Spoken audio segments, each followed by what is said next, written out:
Hello, dear students. Dr. Bapuji Salunkhe, Institute of Engineering and Technology, Kolhapur, welcomes you all to e-learning platform. This is Science and Humanities Department. Myself, Mr. Sudarshan Dinkar Mahadik, and the course which we are learning is Electronic Engineering Materials.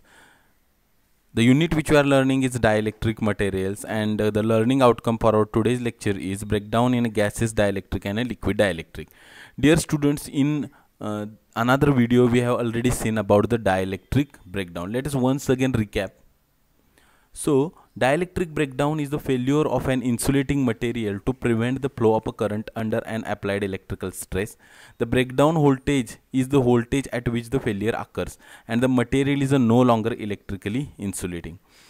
Or, dielectric breakdown is a process that occurs when an electrical insulating material subjected to a high voltage enough or high enough voltage suddenly becomes an electrical conductor and electric current flows through it. म्हणजे आपण already पाहिलेलं आहे पहा की जो dielectric material आहे म्हणजे जो इन्सुलेटिंग मटेरियल आहे त्याच्यावर इनफ हाय व्होल्टेज दिल्यानंतर इलेक्ट्रिकल स्ट्रेस अप्लाय केल्यानंतर ते डायलेक्ट्रिक मटेरियल राहतच नाही, त्याच्यामध्ये ब्रेकडाऊन घडून येतं डायलेक्ट्रिक्स आणि त्याच्यामध्ये इलेक्ट्रिक करंट व्हायला सुरुवात होते. म्हणजे आता that material is a no more or no longer a dielectric material. So this is dielectric breakdown that we have already seen. Okay, so let us go towards breakdown in a gaseous dielectrics.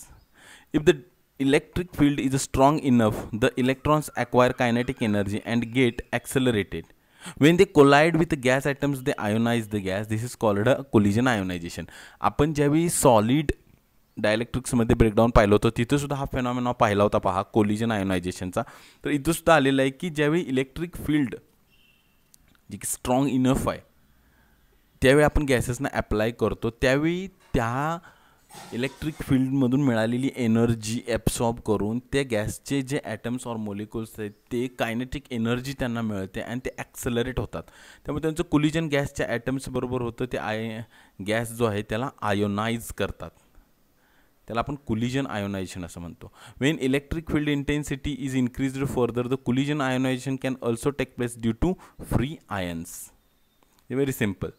The ionization is further accelerated by secondary electrons emitted by the cathode. Okay, हे जे ionization process चाललेली आहे म्हणजे positive negative ions हे create व्हायला लागलेले आहेत ना, यांच्यामधनं जे सेकंडरी इलेक्ट्रॉन्स तयार झालेले आहेत ते फर्दर परत आयोनायझेशनची प्रोसेसला ॲक्सेलरेट करतात. At this point breakdown gets initiated with spark discharge. ब्रेकडाऊनची पहिली जी स्टेज आहे गॅसमधली ती आहे स्पार्क डिस्चार्ज आणि त्यानंतर आर्क डिस्चार्ज डेव्हलप होतो. This will result in to high current density and direct short circuit. That is breakdown has taken place. हे जे सुरुवातीला स्पार्क डिस्चार्ज घडलेलं आहे आर्क डिस्चार्ज त्यानंतर घडलेलं आहे त्यामुळे हाय करंट डेन्सिटी ह्या सगळ्यांचा परिणाम म्हणून हाय करंट डेन्सिटी तयार होते आणि शॉर्ट सर्किट घडतं त्यालाच आपण ब्रेकडाऊन घडला असं म्हणतो. आता the dielectric strength of gases dielectrics depends upon म्हणजे ज्या वोल्टेजला ते डायलेक्ट्रिक म्हणजे गॅस डायलेक्ट्रिक आहे तो त्याचा ब्रेकडाऊन घडून येणार आहे ती जी डायलेक्ट्रिक स्ट्रेंथ आहे त्या पर्टिक्युलर गॅसची ती कशावर डिपेंड आहेत बघा.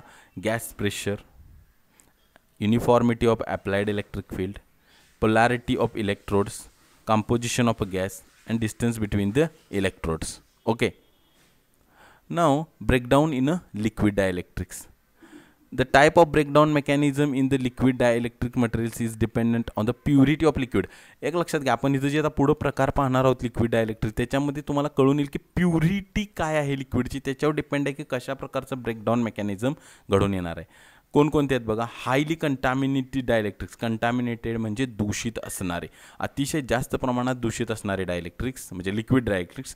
टेक्निकली प्युअर डायलेक्ट्रिक्स आणि हायली प्युरिफाईड डायलेक्ट्रिक्स. आता त्यांच्यामध्ये आपण हायली कंटॅमिनेटेड डायलेक्ट्रिक्समध्ये काय घडून येते पहा.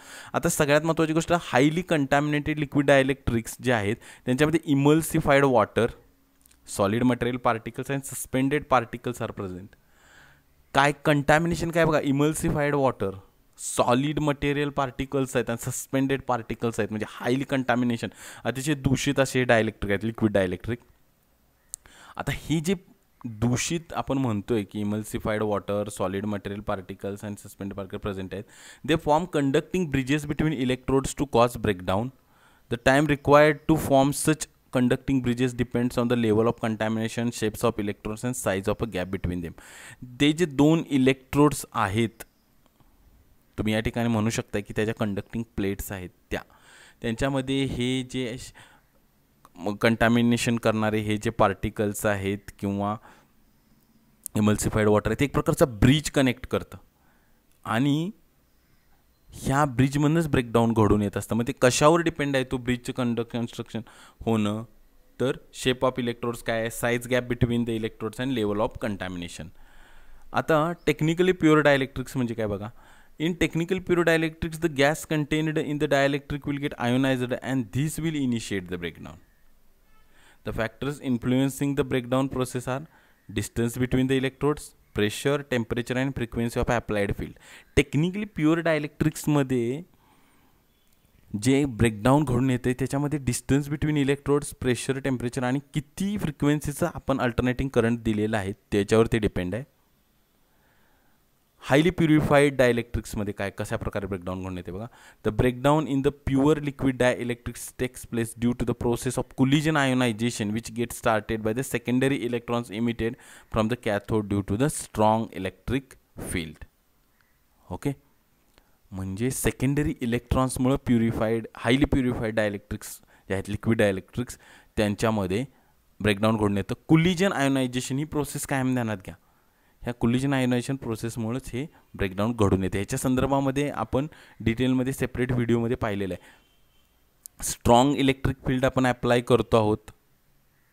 मग कॅथोडमधून जे सेकंडरी इलेक्ट्रॉन्स आहेत, ॲक्च्युली सेकंडरी इलेक्ट्रॉन्स हे जे कॅथोडमधनं आपण आलेले आहेत म्हणतोय तो ॲक्च्युली काय आहे तर ते कुलिजन आयोनायझेशन प्रोसेसमधूनच तयार झालेले आहेत ते. Okay, thank you dear students.